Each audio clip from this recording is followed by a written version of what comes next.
So can anyone tell me why do we study Bach chorales? Isn't it because, like, I mean, he's one of the most is the most influential music, and a lot of music is still influenced by him. Yes, it is.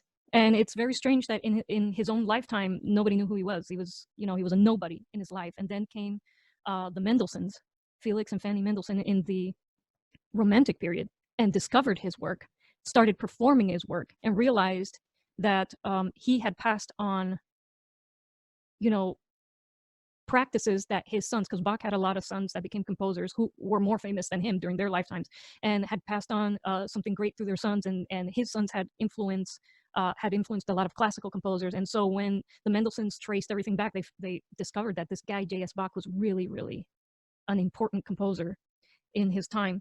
But the reason that we study Baroque chorales, especially those by J.S. Bach, is because those compositions are a microcosm of compositional practice of the common practice period. The common practice period is what we think of as classical music. When layman's, when an everyday person uses the term classical music, they're not talking about a specific period of time. They're not talking about the 1820s. They're talking about everything that we study, that we perform. All right. So just to make sure, anyone know when the common practice period started and ended? I have a little music history timeline here. Anyone know when the common practice period started and ended? In 1650. That is a good guess. Actually, no. That's probably better than the date I was going to give you. So around 1600 was the beginning. 1900s. Well, no, you're right, Noelia, you're right. What I was going to say is around 1600, that was the beginning of what we call the Baroque period. But the Baroque period should actually be broken up into two big periods, because early Baroque music is not considered to be common practice music. You actually have to be a specialist in order to perform early Baroque music, because the practices and the aesthetics are so different than those of the common practice period, which is what our training is based on. So Noelia, your date of 1650 is probably spot on for the beginning of the common practice period. But it started roughly in the middle of the Baroque period and lasted all the way through 1900, the early 20th century. And then after that, everything became so plural, composers became ultra individualist, and that's a whole other conversation. But between this time, I like that Noelia date, by the way, 1650 through 1900, that's the common practice period. And the stuff that you learned in Theory 1 and that you're going to learn in this class was built on this aesthetic that we're going to focus on in this class. All right? Okay. So let's see.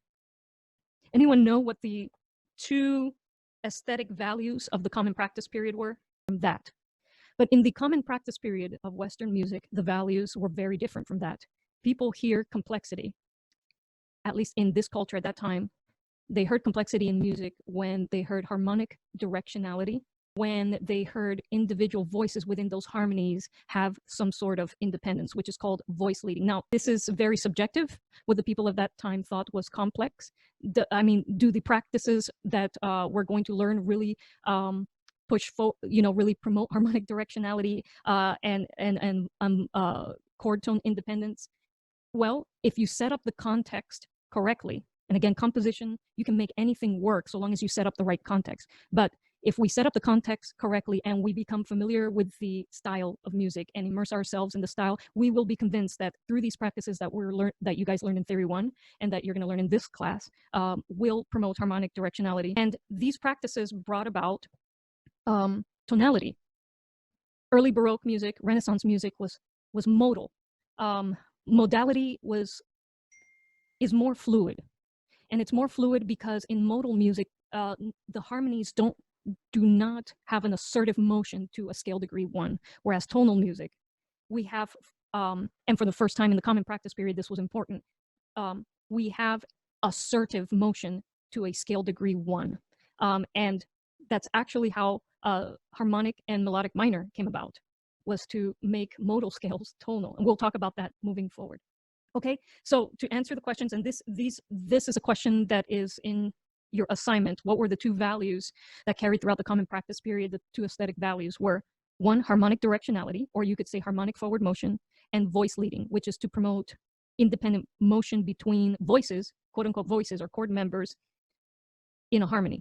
Purpose of this class and the purpose of Theory 1 was to help you guys recreate the sound of Baroque chorales, which of course are microcosms of the common practice period. Because if you can compose the microcosm compositions, you can open a score and analyze any composition moving forward in the common practice period. But why is it important for us to be able to compose in these old styles, and why is it important for us to be able to analyze music of the past? Well, are any of you here interested in film scoring? Just so you know, if you ever decide to get into film scoring, you have to master the style of the great composers of the common practice period and beyond. And what will help you do that is having the ability to break down the style of those composers. And since the common practice period, everything built on top of that, even composers that rejected the practices of the common practice, just even rejecting the styles of the common practice period is referencing it. And so John Williams, for example, he loves to reference Debussy and Gustav Holst in his music. Debussy, his style is built upon rejecting practices of the common practice period. So if you don't understand what he was rejecting, you don't understand his style, and you would have trouble recreating it. Gustav Holst, the harmonies that he used, his approach to composition was all built upon what the Romantics were doing, and what the Romantics were doing was all built upon what happened before, and it all stems back to Bach. All right, okay. So the great film score composers and now gaming music composers, they are super acquainted with the styles of all the great composers of the common practice period and beyond. All right. And so, okay, so we're going to begin breaking down the style right now.